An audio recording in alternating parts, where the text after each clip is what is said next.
ইসলামকে বলবো, আপনি নগর ভবনের মেয়রের চেয়ার দখল না করে নগরবাসী কাতারে নেমে আসুন, আমাদের নাগরিক অধিকার নিয়ে কথা বলুন। এই শহরটা এরকম হওয়ার কথা ছিল না, এই শহরে তো এতগুলো মৃত্যুভাত থাকার কথা ছিল না। সংগ্রামী বন্ধুগণ, মেট্রো রেল কর্তৃপক্ষকে বলে দিতে চাই, আপনারা দ্রুত এই মেট্রো রেলের ইন্সপেকশন অডিট করুন এবং করে মেট্রো রেলের নিরাপত্তা নিশ্চিত করুন।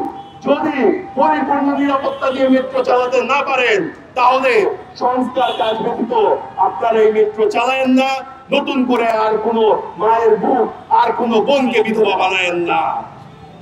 সংগ্রামী বন্ধুগণ, এই ঢাকা শহরে যেটাকে বলা হয় মেগা সিটি, এই মেগা সিটিতে এখন পর্যন্ত কেন আমাদেরকে পানি নিয়ে দুর্ভোগের শিকার হতে হবে? আমরা তো দেখছি হাসিনা সায়েদাবাদে হাজার হাজার কোটি টাকার ওয়াটার ট্রিটমেন্ট প্ল্যান্ট বানাইছে, দাশেরকান্দিতে হাজার হাজার কোটি টাকা খরচ করে ওয়াটার ট্রিটমেন্ট প্ল্যান্ট বানাইছে। সেই ওয়াটার ট্রিটমেন্ট প্ল্যান্ট দিয়ে কেন কাজ হয় না?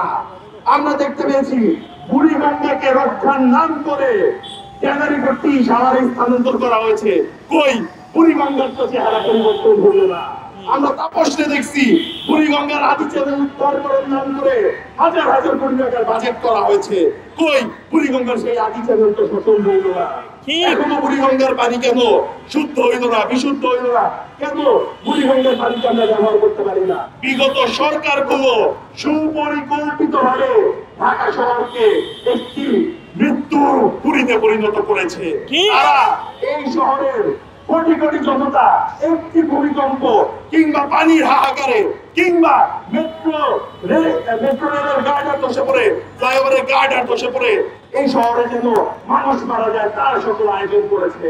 আমরা দেখতে পেয়েছি এক দখলদার মেয়র ইশরাককে, তিনি নগর ভবনের সিট দখল করার জন্য যতটা তৎপর, এই নগরবাসীর নাগরিক সেবা নিয়ে, নাগরিক অধিকার নিয়ে তার কোনো চিন্তা নাই।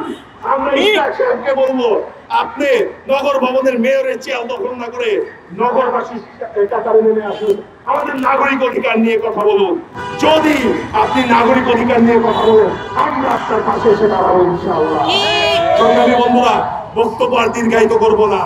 রাজনৈতিক নেতাদেরকে বলে দিতে চান, আপনারা যদি নগরবাসীর নাগরিক অধিকার নিয়ে কাজ না করেন, জাতীয় নাগরিক পার্টি ঢাকা মহানগর নেতৃবৃন্দ নাগরিকদের পাশে দাঁড়িয়ে প্রত্যেকটি এলাকায় নগর নাগরিকের যে সেবা সেটি নিশ্চিতের জন্য প্রত্যেকটি ওয়ার্ডে ওয়ার্ডে আন্দোলন গড়ে তুলবে। আপনারা প্রত্যেকটি ওয়ার্ডে নাগরিক সেবা পৌঁছে দিতে বাধ্য হবে। ভোটের রাজনীতি করতে আসি নাই, নাগরিকের অধিকার নিয়ে রাজনীতি করতে আসছি।